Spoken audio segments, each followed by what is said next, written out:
DMTV, bilile kamalo bana ebele.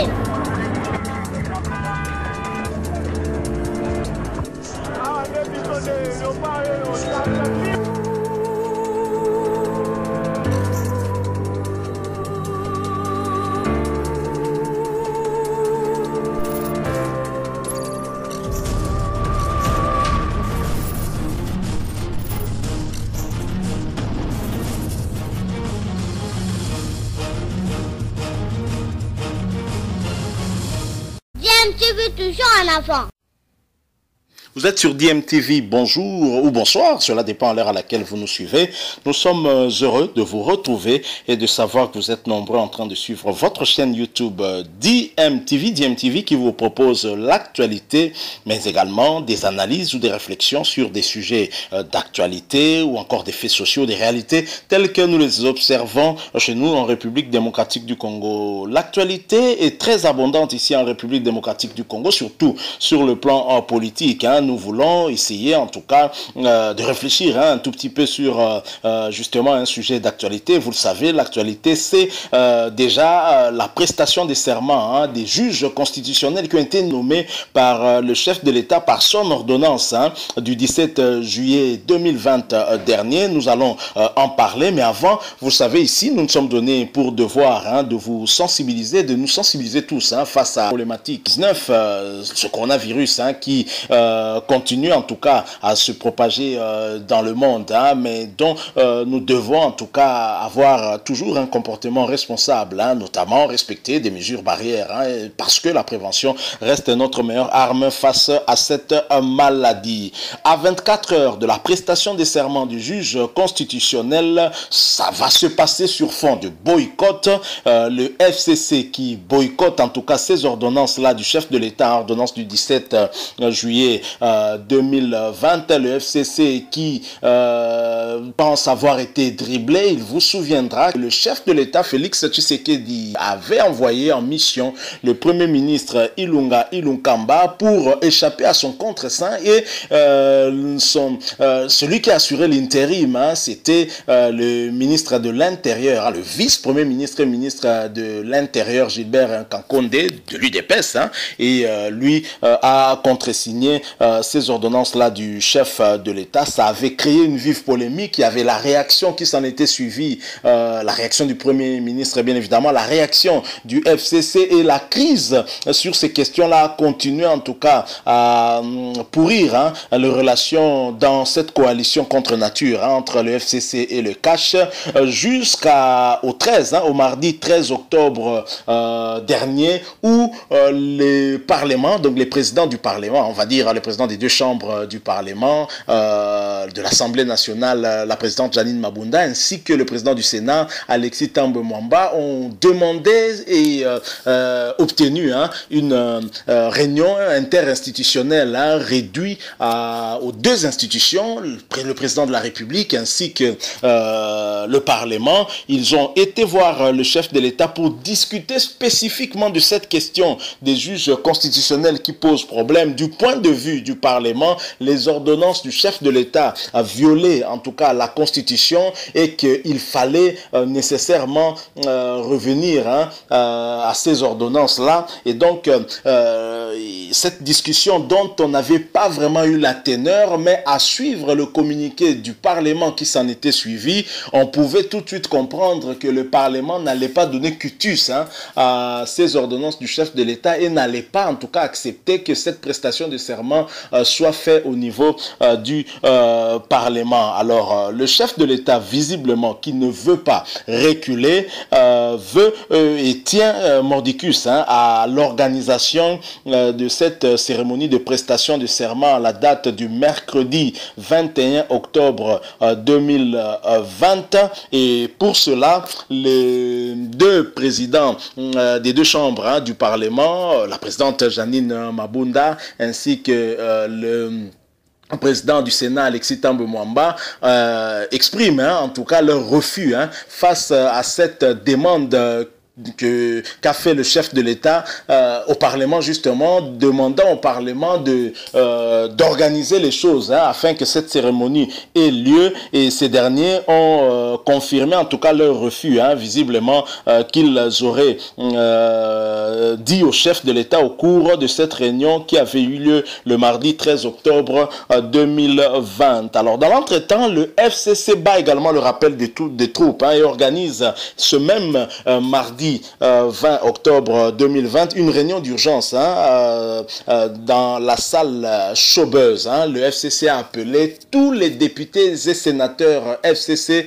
à se retrouver au niveau de cette salle-là. Visiblement, l'ordre du jour leur sera communiqué sur place, et on peut très bien comprendre qu'il s'agit d'une réunion toujours en rapport avec cet événement qui doit avoir lieu le mercredi 21 octobre 2020. Alors, qu'est-ce qui va se passer? Est-ce que Joseph Kabila finalement tient Joseph Kabila tient sa revanche après ces ordonnances qui irritent le FCC? Est-ce que Félix Tshisekedi va reculer? Visiblement, on est en pleine crise. Est-ce que c'est de cette façon qu'il faut régler cette histoire? Je signale quand même que le bras de fer qu'il y a autour de cette cour constitutionnelle est malheureusement dû au fait que chaque camp veut contrôler les instruments qui peuvent en fait favoriser un camp ou un autre lors des prochaines élections. Il y a notamment la CENI, il y a également la Cour constitutionnelle qui confirme les résultats publiés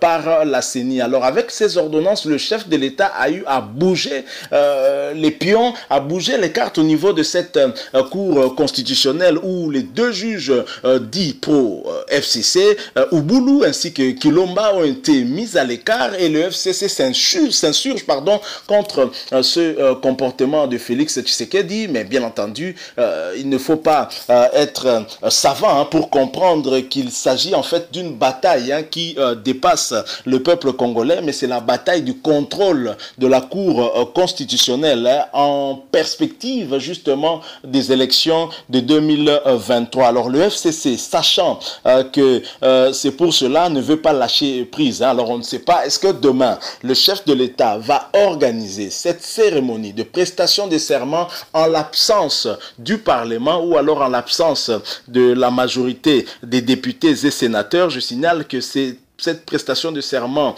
doit être faite devant les députés, justement parce que ces derniers sont représentants du peuple. C'est comme si ils prêtaient serment devant le peuple, mais bien entendu, c'est le chef de l'État qui devra prendre acte de leur prestation de serment. Alors, un bras de fer dont on ignore l'issue, comment ça va se terminer, nous ne savons pas. Et pourquoi Félix Tshisekedi tient également mordicus à faire appliquer ces ordonnances du 17 juillet, alors qu'il y a eu une réunion précédemment au niveau du 13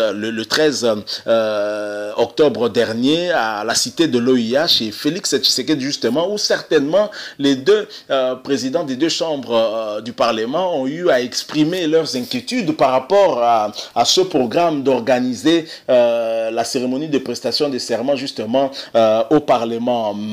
Nonobstant en tout cas tout cela, le chef de l'État veut quand même tient à ce que cette cérémonie soit organisée. Il a donné des instructions claires lors du dernier conseil des ministres qui a eu lieu le vendredi 16 octobre dernier, demandant en tout cas au Premier ministre Sylvestre Ilunga de prendre des dispositions avec le protocole d'État en vue de l'organisation de cette cérémonie. Que va-t-il se passer demain? En tout cas, nous attendons voir, mais ceci confirme, j'allais dire annonce, mais ça n'annonce pas, ça confirme qu'il y a effectivement une crise, et cette crise continue à prendre de plus en plus de l'ampleur, en tout cas entre le FCC et le CACH, et malheureusement cette crise qui occulte un peu tout ce que nous pouvons connaître comme problème ici en République démocratique du Congo, notamment des problèmes de sécurité au niveau de l'Est du pays, des problèmes posés au niveau de Minembwe par exemple. Ces derniers temps, il y a un problème dans la distribution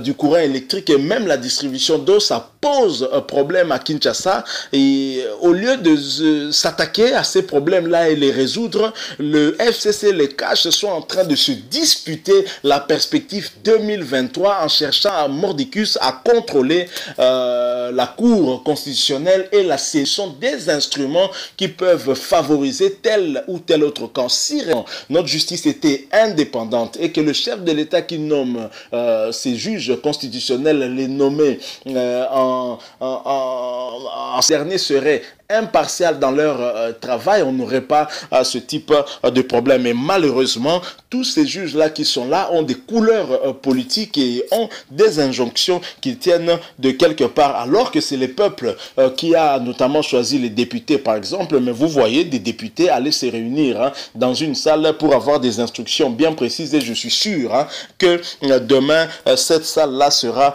peut-être quasi vide parce que la majorité des députés ne répondra pas à présent. Et jusqu'à quand le peuple va continuer à regarder le FCC, le cas se chamailler alors que ces derniers se trouvent en coalition et normalement devraient œuvrer pour le bonheur du peuple congolais. Malheureusement, ils sont en train de se disputer la Cour constitutionnelle et la CENI en vue d'avoir déjà un pas sur 2023 et c'est vraiment triste. Nous sommes qu'en 2020, je le signale. Alors, la position de Joseph Kabila dans tout ça, c'est clair que c'est la position qu'adopte le FCC, la position qu'adopte Alexis Thambwe Mwamba et Mabunda. Pourtant, Joseph Kabila et Félix Tshisekedi multiplient des rencontres, mais il y a des sujets qui fâchent, des sujets qui divisent. Et par lieutenant interposé, ils se tirent dessus. Malgré toutes ces rencontres,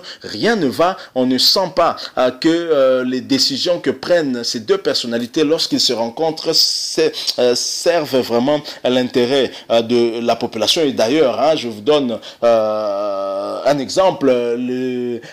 La dernière vidéo qu'on a eu à voir de Joseph Kabila qui a été rendre visite au patriarche Kengo Wadondo, vous avez entendu cette petite blague qui a fait parler la toile, où Joseph Kabila avec ses proches, visiblement Thomas Louaka, on sait reconnaître sa voix, qui lui demandait s'il restait combien de temps. Joseph Kabila a parlé dans un premier temps de 40 conseils des ministres, il en reste un peu plus que ça, il a compris que c'est plutôt 40 mois peut-être, avec des conseils des ministres au moins à multiplier par 3 ou 4 parce qu'il y a un conseil des ministres chaque semaine, chaque vendredi. Et donc c'est un peu sur fond de méfiance, sur fond de boycott que cette cérémonie aura peut-être lieu demain et nous allons en tout cas observer et voir comment les choses vont se passer. En tous les cas, nous sommes déjà face à une crise et je ne sais pas maintenant face au refus des deux présidents des deux chambres du Parlement, je ne sais pas comment réagira le chef de l'État et son staff, comment